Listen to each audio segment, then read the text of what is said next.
This right here is Disney, the corporation which was once quite literally the emblem of pure Americana.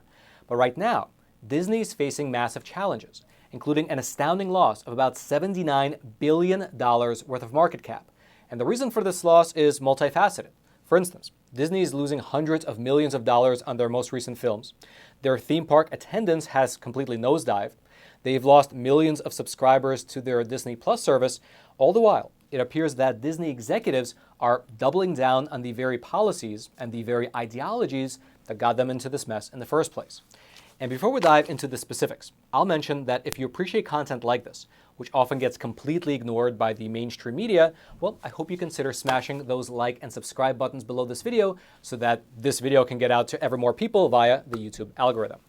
Now, to start with, if you've ever been to Disney World, then you know how just absolutely jam-packed it always is, especially during the holidays. It's not uncommon to stand around for quite literally hours just waiting in line for some ride. But that doesn't seem to be the case, at least anymore.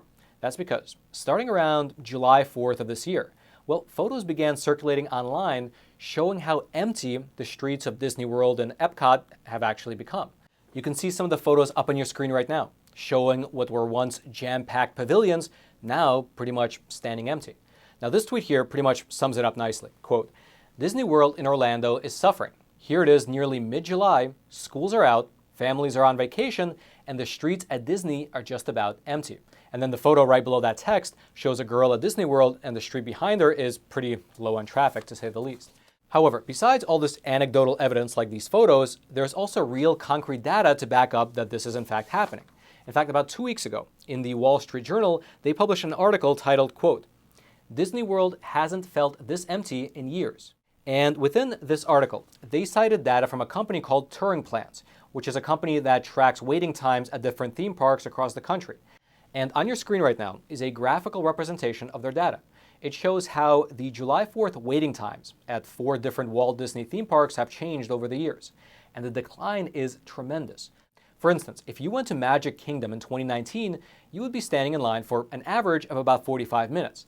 However, if you went there this year, the wait time would be closer to 25 minutes. Likewise, the waiting times for Hollywood Studios was cut in half, from about 40 minutes in 2019 to only 20 minutes this year.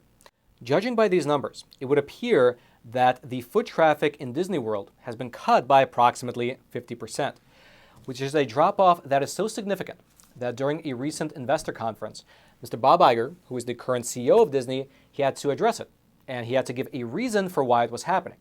However, here's the kicker. When Mr. Bob Iger came out, he pinned the blame exclusively for this massive drop-off in foot traffic on something that he referred to as affordability issues. Here's specifically what he said during the first quarter earnings call with Disney investors. Some of our pricing initiatives were alienating to consumers. I have always believed that accessibility is a core value of the Disney brand. We were not perceived to be as accessible or as affordable to many segments as we probably should have been. And there might actually be some truth to that, because if you look at the price changes of Walt Disney World over time, and you compare it to things like rent, wages, and gasoline, you find a chart that looks something like this, showing that the price of a Disney vacation has increased by a staggering 3,800% over the past 50 years, outpacing all the other things. But if you think about it for a quick second, given the fact that these Disney prices have been increasing over the past 50 years now, does it really make sense that pricing is the only issue for why foot traffic suddenly stopped this year? Because despite the fact that the price has increased and Disney has indeed become more expensive, well, there are many other elephants in the room that the CEO failed to mention, which could be leading to this drop-off in attendance. These are things like Disney removing the use of gender-specific pronouns at the park, meaning that employees are no longer allowed to say things like boys and girls and ladies and gentlemen, and instead they now just have to say hello everyone. It could be the fact that Disney took a very heavy-handed political stance against Florida's anti-grooming bill. It could be the fact that many parents don't agree with having transgender men dress up as female characters around their kids. Or it could be the fact that middle Americans don't necessarily appreciate Disney putting their park employees through mandatory anti-racism re-education, which for your reference includes things like having them fill out privilege checklists, decolonizing their personal bookshelves, and participating in what they refer to as reparations. None of that was mentioned by the CEO. But it gets a lot deeper than that, which we'll get into right after I introduce the sponsor of today's episode by showing you this little piece of money.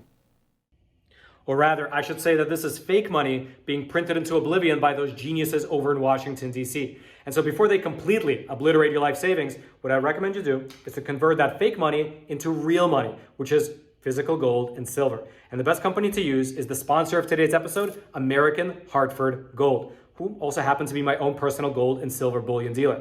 Now, American Hartford Gold is one of the best companies in the game. Besides myself, they have thousands of other 5-star ratings across the country. They have an A+ rating with the Better Business Bureau. They ship quickly, directly to your doorstep. Their product listings are awesome. They're stacked with great options of gold and silver bullion and coins. And best of all, they have amazing customer service. When you pick up the phone and call them, you feel good because not only do they have friendly staff, but they're a patriotic company that actually sponsors a program like ours, so you feel good knowing you support a company that supports the truth getting out into the wider American audience. And so calling them up is a no-brainer. But best of all, if you tell them that Roman sent you, they will throw in up to $5,000 worth of free silver with your first purchase. So giving them a call is a real no-brainer. So hit them up. It's 866-242-2352. That's 866-242-2352, or you can simply text the word Roman, R-O-M-A-N, Roman, to 65532. Roman to 65532. Of course, all their details will be down in the description box below. And now, let's head on back to the studio. Regardless, everything that we just discussed was related only to the Disney theme parks. But Disney's problems go significantly further than that. Because over on the film side, Disney has lost a staggering $900 million from their last 8 releases. Now again, just like with the theme park situation, this could be due to poor marketing, external market conditions, or it could be due to people not having enough pocket money to go to the movies. Or perhaps it could have something to do with the fact that Disney employees are pushing gender ideology through their movies, which is, by the way, not speculation. In fact, last year, there was an internal video conference within Disney, which was then leaked to the public, and in that meeting, you had the Disney corporate president, Ms. Carrie Burke, explain how she wants a minimum of 50% of Disney's new characters to be either LGBTQ and or racial minorities. Here's a clip from that video. I'm here as a mother of 2 queer children, actually, one transgender child and one pansexual child, and also as a leader. We had an open forum last week at 20th where, again, the home of really incredible, groundbreaking LGBTQIA stories over the years, where one of our execs stood up and said, we only have a handful of queer leads in our content. And I went, what? That can't be true. And I realized, it actually is true. We have many, many, many LGBTQIA characters in our stories, and yet we don't have enough leads. And going forward, I certainly will be more so. I know that we will be, and I hope this is a moment where, the 50% of the tears, sorry, are coming. We just don't allow each other to go backwards. And indeed, it's worth mentioning that that plan was already being implemented when she made that statement, because during the call, a Disney production coordinator, who was also on the call, explained how they've already set up a tracker to make sure that they are creating enough gender nonconforming characters. Take a listen. I've had the privilege of working with the Moon Girl team for the last 2 years, and they've been really open to exploring queer stories. And I'm on the production side.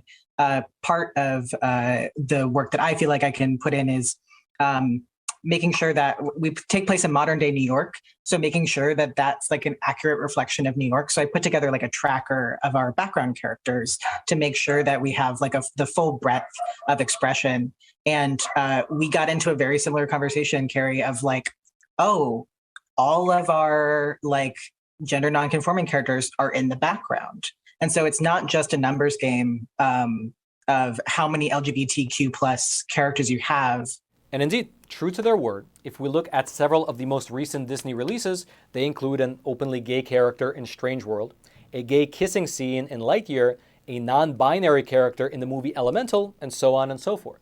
And of course, you had the injection of other types of this progressive ideology into the last several films as well. For instance, the deconstruction of previously masculine characters like Indiana Jones and Luke Skywalker, as well as the race swapping of many characters like Tinkerbell, Ariel, and Belle from Beauty and the Beast.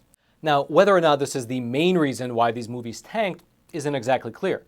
It could again be a combination of many different factors. I've heard critics say that it was bad marketing, economic conditions, or just really bad storytelling and writing. But it would be ridiculous to deny the fact that millions of mothers across America, well, they don't necessarily feel comfortable taking their small kids to see films with those sorts of messages. However, it seems like despite the fact that Disney has lost quite literally hundreds of millions of dollars on their last several releases, they are continuing to go down the same path, evidenced by the recently leaked photos from the quote-unquote Snow White remake. Regardless, as bad as it is to lose $900 million on their last 8 movies, it gets even worse for Disney when you consider the fact that this $900 million loss is coupled with them losing quite literally billions of dollars on their streaming service, Disney+.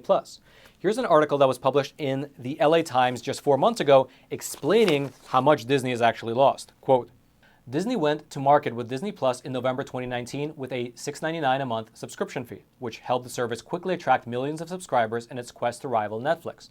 But the service has lost billions of dollars for the company. Disney raised the fee by nearly $3 a month because the company has been losing billions of dollars a year on its streaming ventures. In the most recent quarter, Disney's direct-to-consumer segment lost $1.1 billion. A loss of $1.1 billion in the last quarter alone. You take all of this into consideration, and suddenly it becomes rather clear as to why Disney's stock price has just completely nosedived, and the company has lost about half of their market cap over the last 2 years, which, just for your reference, amounts to a staggering loss of about $79 billion. And of course, because of this massive loss in investor confidence, Disney is now in the midst of laying off quite literally thousands of their employees. And so that is the general situation. It appears that, very similar to what happened with Bud Light and Target, Disney chose to embrace a certain ideology in their products, and the market appears to be reacting accordingly. If you'd like to go through any of my research notes for today's episode, I'll throw them all down into the description box below this video for you to check out, which is of course that description box right below those like and subscribe buttons, which I hope that you've already smashed. Now lastly, on a slightly different topic, you might not know this, but for the last 4 years now, Disney has actually owned the rights to the movie Sound of Freedom. That film was completed back in 2018, but for some odd reason, Disney decided to not release the film, and so it was just sitting somewhere on a shelf in Hollywood collecting dust. Until earlier this year when another company called Angel Studios bought the rights to the film and released it. And the rest, of course, as they say, is history. However, the big question, or rather the big 2 questions, is why was the movie put away for so long? And also, secondly, when it came out, why did the mainstream media in this country, in one loud, uniform voice, attempt to smear it with some kind of a conspiracy theory label? And that's exactly what we exposed in a spicy episode of Facts Matter that I published over on EpochTV, our awesome no-censorship video platform. You see, I actually wanted to publish that episode here on YouTube, but weirdly enough, YouTube has been blocking many channels that talk about the Sound of Freedom. Videos have been taken down, channels have been given strikes, and I know one channel that talked about the Sound of Freedom, and YouTube actually turned the comment section off on that video, so people were not allowed to discuss it. And so, if you'd like to check out that awesome episode of Facts Matter, you can do so over on EpochTV, again, our no-censorship video platform. The link to that episode will be right there at the very top of the description box below. Just click on that link and you can head on over and watch it right away over on EpochTV. And then, until next time, I'm your host, Roman from the Epoch Times. Stay informed, most importantly, stay free.